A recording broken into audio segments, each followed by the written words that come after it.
Desde que Vladimir Putin lanzó su operación militar especial en febrero de 2022, la guerra en Ucrania ha estado marcada por un estancamiento brutal. Rusia inunda el frente con soldados y equipo, mientras Ucrania resiste y, ocasionalmente, recupera terreno.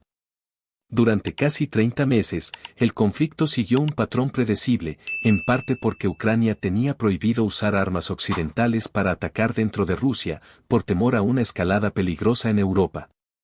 Hasta que todo cambió.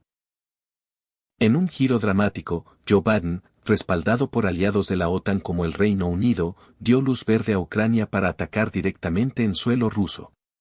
Esta decisión rompe la línea roja que había limitado a Kiev y abre la puerta a un posible punto de inflexión en la guerra. Las fuerzas ucranianas cruzaron hacia Rusia, apuntando a la estratégica región de Kursk, la primera vez desde el inicio del conflicto que tropas ucranianas avanzan más allá de sus fronteras. ¿Qué significa esto para Putin? ¿Por qué Kursk? ¿Y qué podría implicar para el futuro de la guerra? Empecemos por la pregunta más urgente, ¿qué está pasando en Kursk? El 6 de agosto de 2024, Ucrania rompió las débiles defensas rusas entre Ucrania y Kursk, permitiendo que sus tropas entraran en territorio ruso. El avance pasó casi desapercibido ese día, probablemente porque muchos asumieron que Rusia expulsaría rápidamente a los ucranianos. No fue así. The Guardian informó el 7 de agosto que los combates habían entrado en su segundo día y que las fuerzas ucranianas habían avanzado hasta 9 millas dentro del óblast de Kursk, usando una autopista al norte de Sverlikovo, un pueblo fronterizo cercano a un importante nodo de gas natural. Aunque los detalles iniciales eran confusos, tanto fuentes oficiales como no oficiales rusas confirmaban que la incursión había ocurrido y que involucraba a varios cientos de soldados ucranianos aprovechando una de las fronteras rusas menos vigiladas. Rusia aseguró rápidamente que había neutralizado la incursión, solo para retractarse horas después. Su Ministerio de Defensa dijo haber destruido 50 vehículos blindados y provocado 260 bajas, pero estas cifras comenzaron a cuestionarse.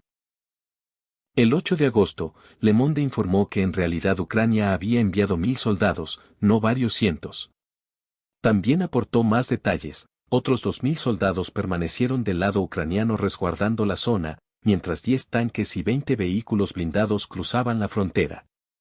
Esto pone en duda las afirmaciones rusas de haber destruido 50 vehículos, evidenciando lo difícil que es verificar cifras. Una vez dentro, Rusia declaró estado de emergencia mientras Ucrania avanzaba sobre varias localidades como Sutsa, que fue bombardeada con misiles y drones ucranianos, causando al menos 5 muertes y más de 30 heridos. La incursión también generó combates en Olesnya y Goncharivka, donde soldados rusos fueron rodeados y capturados. Al día siguiente, según Le Monde, Ucrania capturó unas 20 aldeas rusas débilmente defendidas, Kornal, Dariuno, Sverlikovo. También tomó la estación de gas de Sutsa, un punto clave de transferencia administrado por Gazprom y una de las pocas vías por las cuales Rusia envía gas a Europa. Su captura representa un golpe simbólico y económico para Moscú. NPR publicó otro informe el 8 de agosto, confirmando el número de 1.000 soldados según el general Valery Gerasimov, jefe del Estado Mayor ruso. También resaltó que esta era la primera incursión ucraniana directa a Rusia desde el inicio de la guerra. Antes, Ucrania solo había apoyado a pequeños grupos de exiliados rusos en ataques limitados. Putin quedó en ridículo.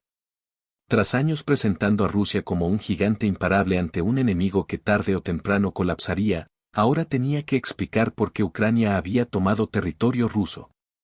Y lo peor, la incursión está lejos de terminar. Al Jazeera mantiene un rastreador en vivo que confirma que los combates continúan. También cita a Mikhailo Podolyak, asesor presidencial ucraniano, quien afirmó, la causa raíz de cualquier escalada, bombardeo o destrucción, incluyendo dentro de la Federación Rusa en Kursk y Belgorod, es únicamente la agresión de Rusia. Al Jazeera también da una cifra distinta, en lugar de 10 tanques cruzando la frontera, podrían haber sido 2 docenas. En resumen, los detalles siguen siendo confusos, pero lo único claro es que Ucrania ha llevado la guerra a Rusia por primera vez desde 2022, humillando al Kremlin y abriendo un capítulo completamente nuevo en el conflicto.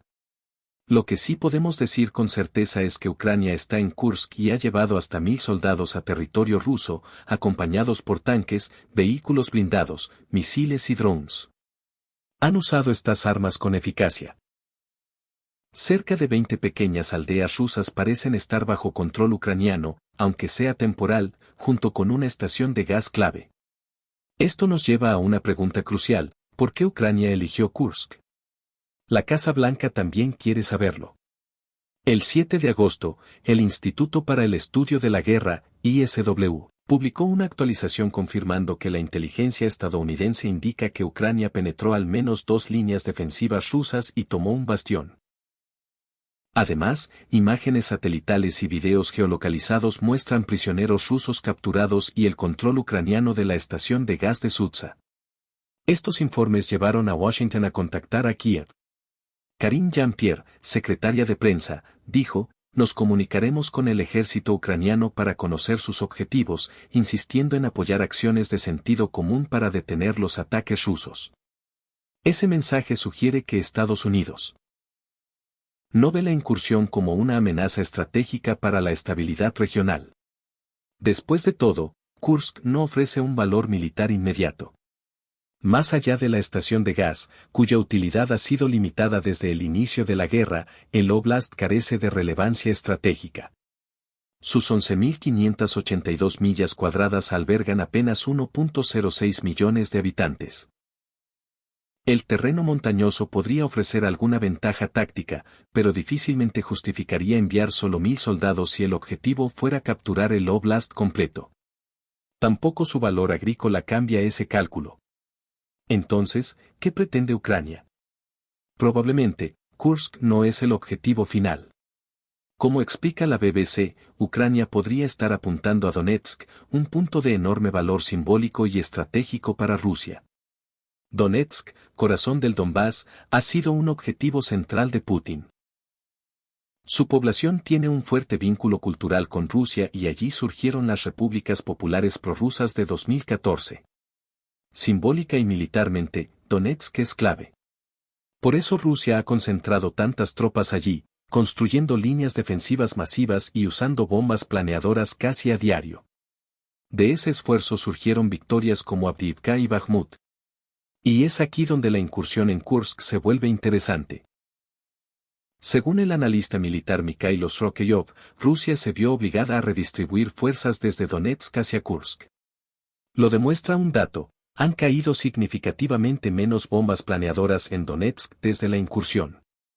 Eso significa que aviones rusos han sido reasignados, casi con certeza, a Kursk. La incursión ucraniana ha logrado lo impensable: obligar a Rusia a mover tropas desde su punto de mayor prioridad. Probablemente ese era el objetivo. Durante toda la guerra, Rusia ha marcado el ritmo, obligando a Ucrania a enviar tropas donde Moscú decide atacar. Eso dejó partes del frente, como la frontera noreste, peligrosamente desprotegidas. Ucrania explotó esa debilidad. Al avanzar en Kursk, obligó a Rusia a desviar recursos clave de Donetsk, debilitando sus líneas y dando a los defensores ucranianos un respiro. Ucrania está recordándole a Putin que no puede confiarse: cualquier punto débil puede ser atacado. Y eso enlaza con la segunda razón detrás de Kursk: Ucrania está demostrando que ya no teme cruzar líneas rojas. Varios países occidentales ya permiten a Ucrania usar sus armas contra objetivos dentro de Rusia. La incursión en Kursk es una extensión de ese cambio. Ucrania muestra que puede pelear dentro de Rusia igual que Rusia pelea dentro de Ucrania. Incluso Estados Unidos deja entrever cierta aprobación. Aunque exige explicaciones, John Kirby afirmó que la incursión no violó la política estadounidense, lo cual es muy revelador. Es decir, no habrá fricción entre Kiev y Washington por este movimiento. Tenemos entonces dos razones claras para el avance en Kursk: estirar y debilitar las fuerzas rusas, especialmente en Donetsk. Demostrar que Ucrania y sus aliados ya no temen cruzar límites que antes parecían intocables. Pero hay una tercera razón aún más estratégica: las negociaciones. En mayo de 2024 surgieron informes de que Putin estaba dispuesto a aceptar un alto el fuego basado en las líneas del frente actuales. Eso habría permitido a Rusia mantener partes del Donbass, incluyendo Luhansk, Donetsk y ciudades clave como Mariupol. Putin tenía una posición poderosa, a pesar de los fracasos, controlaba territorio y quería cerrar la guerra quedándose con él. Reuters confirmó que varias fuentes dentro del Kremlin creían que Putin buscaba un acuerdo. Una dijo: Putin puede luchar lo que sea necesario, pero también está listo para un alto el fuego, para congelar la guerra. Putin incluso insinuó lo mismo públicamente, diciendo que podrían retomarse las negociaciones siempre que se basaran en las realidades sobre el terreno. El problema para Ucrania era que, antes de Kursk, no tenía ninguna palanca real de negociación. Pero ahora, con la captura de unas 20 aldeas rusas y una estación de gas estratégica, por fin tiene algo tangible que colocar sobre la mesa. Es una ficha valiosa justo cuando la presión internacional por negociar empieza a aumentar. Es posible que Ucrania planee mantener este territorio. Si ese es el objetivo, veremos más tropas enviadas a Kursk. Recordemos que 2.000 soldados ya reforzaron a los 1.000 que cruzaron la frontera, y posiblemente más territorio capturado. Si las negociaciones comienzan mientras Kiev aún controla partes de Kursk, Ucrania tendría, por primera vez, algo concreto que intercambiar. Zelensky podría ofrecer devolver territorio ruso a cambio de recuperar zonas ucranianas ocupadas por Moscú.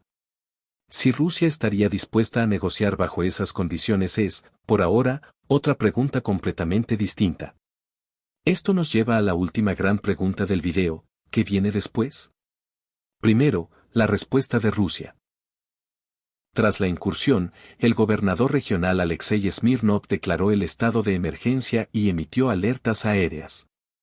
Rusia desplegó aviones de combate, filmados volando a baja altura sobre la región, lo que respalda la idea de que Moscú desvió cazas desde Donetsk para enfrentar la crisis en Kursk. Mientras tanto, incluso los políticos ucranianos han mostrado curiosidad sobre las razones detrás de la incursión. Oleksiy Goncharenko, miembro del Parlamento, reconoció que no sabía cuál era el plan, pero aseguró que los ataques demostraban a Europa y Estados Unidos que Rusia puede y debe ser atacada. Su mensaje es claro: apoyar a Ucrania en cruzar más líneas rojas.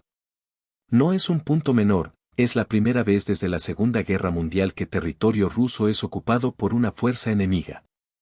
Y como señala Goncharenko, Putin no usó armas nucleares ni cumplió ninguna de sus amenazas. Esto demuestra que el mundo no debe temer la reacción de Putin. Otra humillación más.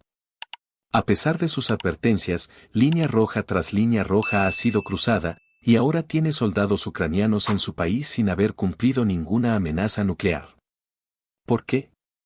¿Por qué sabe que usar armas nucleares podría desencadenar la Tercera Guerra Mundial? ¿O por qué entiende que Rusia no podría manejar un conflicto directo con la OTAN mientras sigue empantanada en Ucrania? Dentro de Rusia, el nuevo ministro de Defensa, Andrei Belousov, enfrenta su primera gran prueba.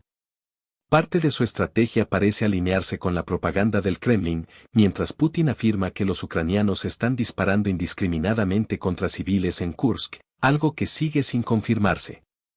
En el terreno, Rusia ha enviado tropas para frenar la incursión, aunque no está claro qué tan efectivas han sido.